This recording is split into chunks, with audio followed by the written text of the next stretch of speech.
On passe d'un Olympique à un autre. Je vous ai déjà entendu commencer à parler de l'OM. Ça tombe bien. On file à Marseille qui a autrement mieux géré son mercato cet été avec une 4e recrue débarquée hier en Allemagne, vous l'avez dit Anne-Sophie, pour rejoindre le groupe marseillais en stage. Ismaïla Sarr, après Aubameyang, après Kondogbia, après Lodi et peut-être Iliman Ndiaye à venir. Sans oublier le nouveau coach marseillino. Je crois qu'on a un petit tweet avec ou des images justement de l'arrivée du dernier Marseillais Ismaïla Sarr. Bref, des recrues de poids qui s'enchaînent à Marseille. Est-ce que vous êtes inquiet, j'allais dire? Est-ce que vous êtes impressionné par le mercato de l'OM? À cette question, 2 chroniqueurs ne sont pas d'accord et c'est maintenant le duel de revanchards. C'est la revanche du duel de tout à l'heure. Nabil, oui, vous êtes impressionné? Oui. D'accord. Nicolas, non, vous n'êtes pas impressionné? Non. Est-ce que vous gardez la main comme tout à l'heure? Ça vous a porté chance ou pas? Si ça plaît Nabil. Ça vous avait pas porté chance de commencer, hein? Nabil commence? Si vous voulez. Oh là là, grande conviction. Allez, 30 secondes chacun. Nabil, vous m'expliquez Évidemment, pourquoi. je suis impressionné par le recrutement de l'Olympique de Marseille. Quand tu regardes les dernières années, notamment la séquence héros, des joueurs qui venaient de clubs de Ligue des Champions, il n'y en avait quasiment pas. Ils avaient fait Strootman, ils avaient pris une carotte monumentale. Là, ils prennent Aubameyang, machine à marquer en Allemagne, machine à marquer en Angleterre, joueur Ligue des Champions. Kondogbia, valeur sûre du championnat d'Espagne. Ismaïla Sarr, il a fait du dégât à Rennes. Joueur impactant de la sélection du Sénégal, championne d'Afrique, bah oui, c'est du lourd. C'est un recrutement niveau Ligue des Champions. Ça faisait longtemps qu'on n'avait pas vu ça à Marseille, et c'est efficace et c'est clinique. Alors vu que les mots ont un sens, impressionné, non. Alors c'est peut-être un bon mercato à venir et ça se confirmera, mais impressionné, non. Ces derniers jours, quand j'étais sur le Tour de France, je suis pas tombé de ma chaise à la renverse quand j'ai vu qu'il y avait des signatures qui se faisaient, tout simplement parce que d'abord Aubameyang et Sarr, pour ne parler d'eux, ce ne sont que des paris. Ce sera soit Alexis Sanchez, soit Vitinha à l'arrivée. Et pour l'instant, c'est des paris. T'as pas une valeur sûre en recrutant Aubameyang et Sarr. C'est des bons joueurs. T'as pas l'assurance que ça soit le même rendement que Alexis Sanchez. Donc pour moi, impressionné, non. Est-ce que vous êtes, vous aussi, impressionné ou pas impressionné par le mercato marseillais? Est-ce que l'un de ces 2 chroniqueurs vous a convaincu? Vous votez sur le compte Twitter de l'équipe du soir. Et avant d'avoir votre verdict, c'est le président qui va se mouiller. On joue vraiment sur les mots, là, parce que je pense que sur le plateau, on est tous d'accord pour dire que c'est un bon recrutement, voire un très bon recrutement. De là à être impressionné, pas encore non plus. J'ai été quand même surpris. Kondogbia, pour moi, c'est une très bonne signature. Aubameyang, c'est pétillant aussi, on a hâte de le voir. On a oublié Lodi aussi, qui est Ouais, exactement. international brésilien. Ouais. Il y a Sarr, pour moi, on jette un peu la pièce, même si on sait que c'est quelqu'un qui est capable de faire de très très grands matchs, mais qui est capable d'avoir de grosses absences aussi. Moi, je le trouve très positif, très bon ce mercato. Après, de là à être impressionné, non, je ne suis pas impressionné, je le trouve très bon. Qu'est-ce qu'il vous faut pour être impressionné? Un grand nom? Non, en plus de ça, il gardait Alexis Sanchez, et là j'aurais pu être impressionné. C'est du pognon qu'il faut, là. Voilà, non, mais c'est vrai. Voilà, c'était peut-être le petit détail qui aurait fait pencher. Moi, ce que je trouve impressionnant, c'est quand même la capacité de Pablo Longoria à bosser vite, à bosser bien, à cibler ce qui lui manque. L'année dernière, c'était criant quand on était au stade, cette équipe manquait de profondeur. Il prend Sarr, il prend Pierre-Emerick Aubameyang. C'est des joueurs qui sont capables de provoquer et d'apporter de la profondeur. Et avant le début de la campagne européenne, quoi. Exactement, avant les barrages et le tour préliminaire, pas comme l'AS Monaco s'est mis à recruter une fois sorti de la Ligue des Champions. Donc voilà, moi je trouve ça impressionnant. Marseille est quand même un club qui n'a pas des moyens illimités. Il trouve toujours le moyen de faire des bons coups parce qu'il a un... Alors on cite tout le temps Pablo Longoria, mais c'est important aussi de parler de Ribalta, qui est son bras droit avec qui il travaille. Et c'est vrai que c'est efficace, il cible bien, il recrute vite.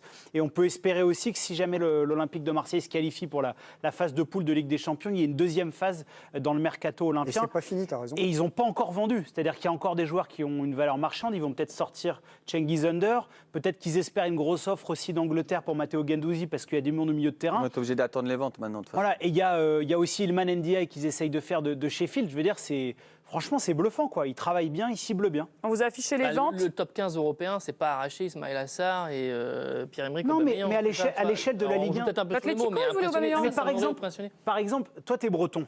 Rennes, déjà quand tu Fais attention, fais attention parce que là... Descends d'un ton tout de suite, s'il te plaît. Moi aussi. Je regardais les sommes investies par le Stade Rennais depuis 4-5 ans.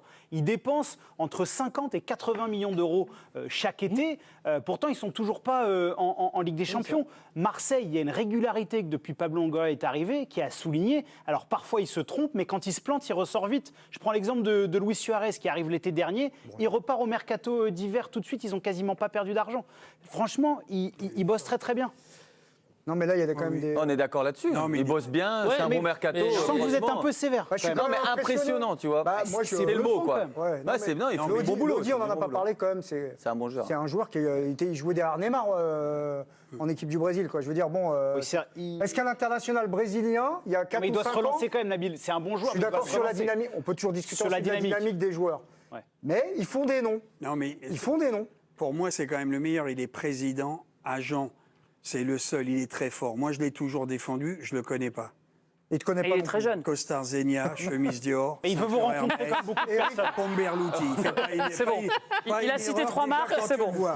Les mecs, ils sont tous en survette. Lui, c'est. Non, deuxièmement, C'est il a Pablo, quoi. non, mais il a un réseau en Italie. Il a un réseau en Espagne. Ils se trompent pas. Là, ils sont quand même. Alors, il y en a. J'ai des amis marseillais qui me disent ils ont peur, mais je dis quand même, Marseille joue pour la qualif de rentrer dans la Ligue des Champions.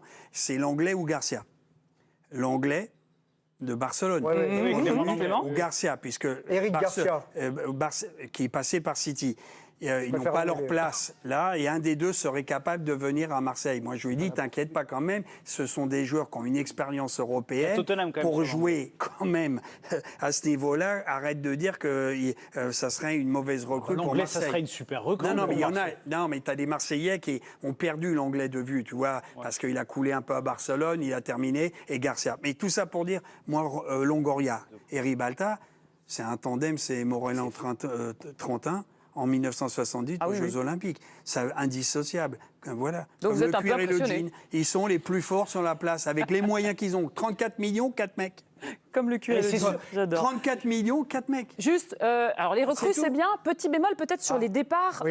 Il en reste encore. Il n'y a peut-être pas eu assez de ventes. Peut-être au milieu de terrain, il y a un peu beaucoup de monde. Est-ce qu'il ne faudrait pas Bah, se non, mais séparer de. ils attendent potentiellement. Il y a Aston Villa, parce qu'Unai Emery aime beaucoup Matteo Guendouzi. Ça sera Ça fait un moment surveillé. qu'il l'aime, là. Il faudrait Ouais, peut-être l'acheter. voilà, hein. C'est bien beau de l'aimer, mais. J'espère peut-être une offre importante. Après, au milieu, c'est. Vertou, Rongier. Non, mais c'est Et bien, mais il en faut. Le Marocain qui a été blessé. Unai, il est de retour. Moi, Unai. j'aimais bien. La Coupe du Monde, Harit. on avait impressionné. Amin Harit. Il est arrivé. Non, pas Harit. Non, l'autre. Unai. Ah, Unai, Azdin Unai. Unai, on l'a dit. Lui, il peut faire quelque chose dans Bah, ce bien milieu. sûr. Il peut se refaire la santé. Il était- L'année dernière, il a coulé. Mais moi, Et je vois physiquement, c'est l'effectif. compliqué, mais c'est un très bon joueur. Tu mettrais le banc, là, des joueurs qui ne rentrent pas dans le 11. Ils ont un très bel effectif. Super, il y a Malinowski, il y a plein de. Sauf sur les côtés. Alors, il y a un peut-être. défenseur central. Latéraux, Et là, il ça joue en manque un peu. 4-4-2, c'est différent. Il va déjà, ça va être une équipe. Marcelino, il joue tout le temps, il joue avec des latéraux. Hein. Mais tu as Lodi qui vient d'arriver, tu as Klaus, mais tu en as d'autres qui sont interchangeables. Et ça sera Il y a- pas. il y a un Il truc- n'y aura pas une demande comme fort Tudor à gagner, de quoi. faire peu monter moins peut-être intense, les quoi. Ok. ailiers Après, c'est le football, hein. latéralement tout au bout, tout le temps. Il faut gagner, mais je crois que c'est toi, Nabil, si je dis pas de bêtises, qui en a parlé dans ton duel. Ce qui est incroyable, c'est que quand Longoria est arrivé, tu te dis s'ils avaient commencé le projet McCourt avec Longoria, au lieu de se farcir Jacques-Henri Hérault, qui a fait n'importe quoi, qui a arrosé sur des joueurs, enfin c'était Conseillé rocambolesque. par Rudy Garcia. Ouais, et franchement, tu te dis le projet marseillais, parce qu'ils en ont mis de l'argent au début, plus de 250 millions d'euros, je trouve que ça laisse beaucoup de regrets. Quel est votre recrue préférée pour l'instant? Tiens, vous m'avez dit Kondogbia. Ouais, Kondogbia, parce que je l'ai vu encore jouer la saison passée plusieurs fois. C'est une valeur sûre, quoi. C'est une valeur sûre. Il est costaud, il récupère, il transperce les lignes. Voilà, pour moi, pour le championnat de France, c'est top joueur. Et C'est moi, un je pense monstre au de Aubameyang. Moi, j'y crois au Aubameyang. Mais Nicolas, il dit que c'est un pari. Bah, moi, je l'ai Aubameyang, vu ça à peut pas être Barcelone. un Quand pari, il a non. démarré Ça, au Barça, oui, oui, non. il est parti en février. Et après, il s'est noyé à Chelsea. Et il y a eu ses problèmes. Son père, il est fusionnel avec lui, a eu des problèmes de santé assez graves. Mais Aubameyang, c'est un type qui a des qualités de vitesse. Ah, il il est marquera à des droit. buts, il marquera. Moi, je l'ai toujours vu sentir le but. On va pas reparler des années 2007 à Dortmund, etc. Mais à Barcelone, il s'était hyper bien intégré. Ça fonctionnait. Bon, il y avait Lewandowski qui était plus fort. Mais moi, je pense que c'est un type qui va apporter beaucoup, j'en suis sûr. Moi, je pense De la spontanéité, de la vitesse, de la fraîcheur, état d'esprit, gros travailleur, Aubameyang. Mais il y aura peut-être la canne. Il y aura, Oui, mais enfin, ouais, on ça a dépend. des- Le Gabon, ils sont pas en bonne situation pour se qualifier, mais on verra. Non, mais moi, je vais dire Ismaïla Assar pour faire un peu le tour, parce que je pense que c'est un joueur. Quand Mané n'est pas là, par exemple, avec les sélections du Sénégal, c'est lui qui fait prend la le relais. différence. Ouais. Et plutôt il a bien. il a d'énormes qualités. Et là, tu le touches à 13 millions d'euros. Je pense que en réalité, c'était un joueur qui était profilé pour aller après Watford dans un top club anglais. Ça s'est pas fait pour C'est un différentes projet qui a été vendu. voilà, ouais. ça s'est pas fait pour différentes raisons. Là, le récupérer à Marseille. En plus, c'est un Sénégalais. Ils adorent Marseille. Le Sénégal adore Marseille. Moi, je suis sûr que ça va matcher. Vous me parlez de Sénégalais, Iliman Ndiaye, là, il peut aussi Apparemment, rejoindre, c'est dans les tuyaux, mais le ça va club être un dossier un peu plus compliqué. Puis le club anglais, là, Sheffield, qui est monté en première division, a les reins solides. Donc, il y a un moment, il est aussi limité aussi par des capacités financières. L'ami Longoria, il fait des miracles. Ouais, voilà. Si donc, personne, mais Under ça- par exemple, ça doit sortir. c'est pour Gendouzi, ça. ça doit sortir. C'est pour justement Ouais, renflouer ouais, un petit ouais. peu. Et puis, il y en a d'autres. L'association pour vous, Vitinha, Aubameyang, ça peut fonctionner Ah bah, bien en 6 sûr. jours en 4-4-2. Ils sont non, hyper mais on a complémentaires. tellement dit que Vitinha, tu vois, il Enfin, était Vitinha, moi, j'ai quand même des doutes, hein. Moi etc. aussi, C'est moi, hein. mais ouais, Moi, je pour dis pas qu'il est nul. Ouais, mais j'ai des doutes aussi. Ouais. Non, mais des doutes, oui, mais par rapport aux qualités du garçon par rapport à Aubameyang, d'avoir lui, c'est un Pas le même attaquant registre, qui se déjà, bat. oui. C'est pas du tout le même registre, donc c'est hyper complémentaire. Dans l'idéal, ce qu'il aurait fallu, c'est Alexis Aubameyang. Là, c'était ultra Sanchez, ultra oui, complémentaire et Et puis tu peux te retrouver, parce que là on parle de Après, tu manges Vitinha. des patates toute l'année. hein. Ouais.